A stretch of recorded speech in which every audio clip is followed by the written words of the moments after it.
Hello everybody, I'm Coral. Welcome back to my channel. I'm here today with a tag video. This is the It's Finally Fall book tag. And listen, I know technically fall has already begun. However, it was like 85, 90 degrees here until like 3 days ago. Now it's like 55. So it finally feels like fall. I had to put my house slippers on today. I had to wear a cardigan yesterday.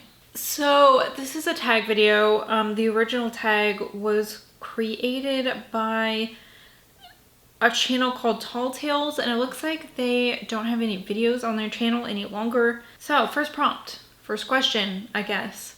In fall, the air is crisp and clear. Name a book with a vivid setting. I chose for this Small Favors by Erin A. Craig. I read this just a couple months ago.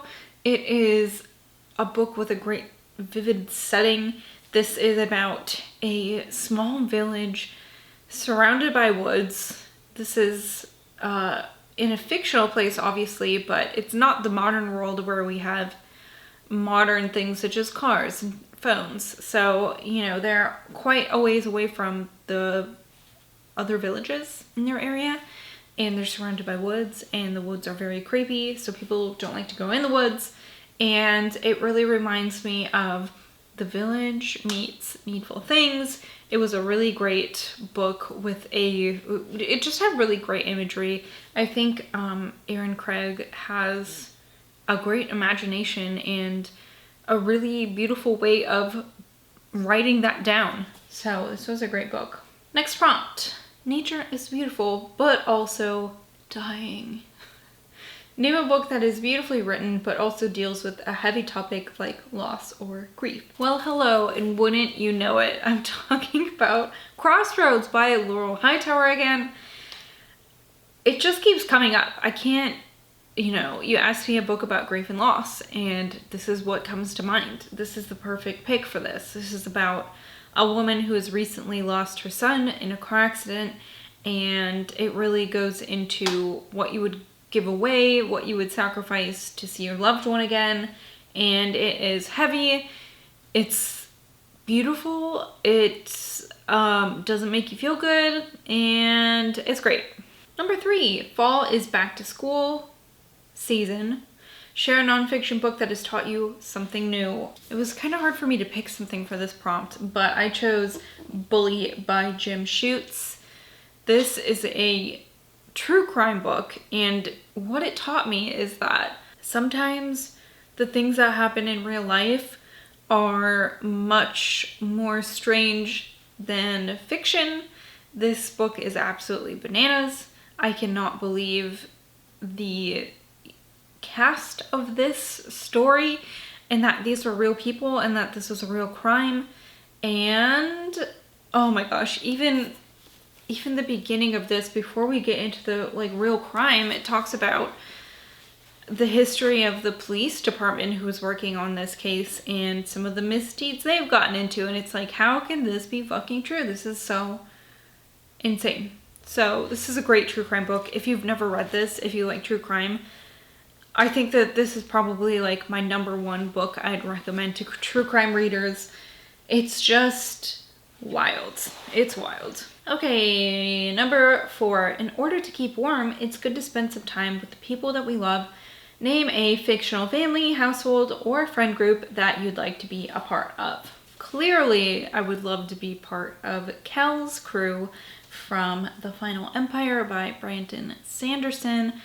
This is kind of a heist story, or it starts out that way, but it gets much deeper, and you grow to really love the people that you're reading about and caring about them so much. And this is a fairly short, I mean, the books are not short, but the series is only 3 books, which is nice because you can read all 3 books and be done with it. It wraps up nicely, it has a great ending, it has a great setting, it has great characters and great monsters, and I really love this book. Number 5. Colorful leaves are piling up on the ground. Show us a pile of fall-colored spines. I didn't really want to get a pile of books together for this, so I'm just going to show you my autumnal colored Stephen King spines, I suppose, since they're like already just like that. Here they are. Very colorful. All right, next prompt is: fall is the perfect time for some storytelling by the fireside. Share a book wherein somebody is telling a story. First book that came to mind is The Name of the Wind by Patrick Rothfuss. This is all about a man telling his story about his very strange life. And honestly, I don't know exactly how strange it gets because I've only read the first book. We're still waiting on the third, so I haven't read the second, and I'll probably have to read this one. And okay, so this is a good book. This is about a man named Kvothe who runs an inn, and he's kind of undercover because he's so infamous for being a king killer. And yeah, you know, somebody approaches him and is like, tell your story, like a chronicler. And he's like, all right, here it is. And here it is. It's a fun fantasy story. It's got like a magical school setting, but it's not quite as in-depth as some like academia books are. Number 7, the nights are getting darker. Share a dark, creepy read. It's hard to look for books that I don't talk a lot about when I'm making a video like this. And I know I have not talked about Ring Shout by Djeli very much. This is one that I read last October actually, and I feel like it was the best setting for that. This is about a young black woman named Maurice. This takes place, I believe, in the 50s. This has sort of an alternate history twist on it because in this timeline of Earth, when the movie Birth of a Nation was played, it opened like a portal to hell and let all these demons come through. And the demons are kind of like the Ku Klux Klan. That's what the Ku Kluxes are. They're demons. Also, there are some humans in the ranks, but mostly it's like misshapen demons, and that's why they have to wear the hoods over their heads. And Maurice is sort of like a freedom fighter, and she is slaying all these demons. There is like a magical thing going on with Maurice too, which is really interesting. So this is creepy because of the demons, but it's also creepy because of the history behind it, you know what I mean? And this is a great October read. It's short and it's sweet. I really loved Maurice and her group of badass, like, battle maidens, and it was fun. Number 8, the days are getting colder. Name a short, heartwarming read that could warm up somebody's cold and rainy day. Shoot, I didn't catch that. Short. Because I picked a heartwarming read that is a little bit thicker. This one I read recently. This is Six Crimson Cranes by Elizabeth Lim. This is heartwarming because it's a great story about siblings, the love siblings have for each other. This is about a young woman named Shiori, and she lives in a place where magic is forbidden, but she finds that she has a little bit of this forbidden magic she's able to use, and eventually it gets her expelled from her kingdom, and she's not allowed to say anything about it because her brothers have also been turned into cranes, and if she utters a single word, her brothers will die. So she has to try to break this spell and save her brothers, and she just really loves her brothers, and her brothers really love her, and it's a nice story about siblings and, you know, sacrificing stuff for the people that you love. Number 9. Fall returns every year. Name an old favorite that you would like to return to soon. I definitely want to get back to the Castile series by V.C. Andrews soon. This is my favorite of the books that I've read of hers. I've read all of like the older ones. I started to lose interest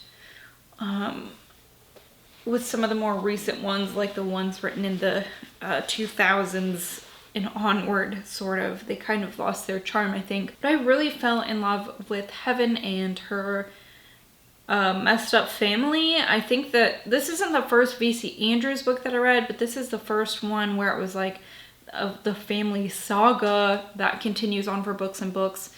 And I think this is like where I really fell in love with V.C. Andrews in her books, and I fell in love with, like I said, the Castile family, and it's great. It's kind of, I think, what I would call a guilty pleasure, even though I really don't think people should have guilty pleasures, or, you know, we shouldn't have to feel like guilty about something bringing us pleasure. However, these books are full of taboo subjects and almost always are, yeah, they just have some really terrible subjects in them, and I still love them, and I was reading them when I was probably way too young to be reading stuff like that. So the last prompt here, fall is the perfect time for cozy reading nights. Share your favorite cozy reading accessories. I read a lot on my bed when I'm reading at night. I think the only thing that like is a must-have is my like sit-up pillow thing. You know what I mean? Like one of those like square-shaped pillows with the little arms so you can sit up in bed against it. Like, I feel just so messed up if I don't have that. If, you know, if somebody's stolen it from my spot when I go to read it, you know, where is that? I hunt it down and I get it back because I can't read on my bed without it. Other than that, obviously, blankets. My feet get cold very easily, so like I need, you know, some good blankets and some socks on probably. But that's it, I think. Probably a drink, doesn't matter what, water, tea. Usually not a hot beverage though. I don't know.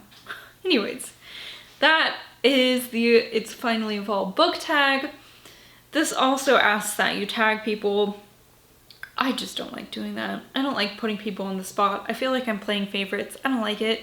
But I would tag everyone then, I suppose, and then I'm not playing favorites or putting somebody on the spot. So if you decide to do this tag, let me know so I can watch your video or read your blog or whatever kind of medium you're doing it on. Thanks for watching, you guys. I hope you're having a great fall. I will see you all later. Goodbye.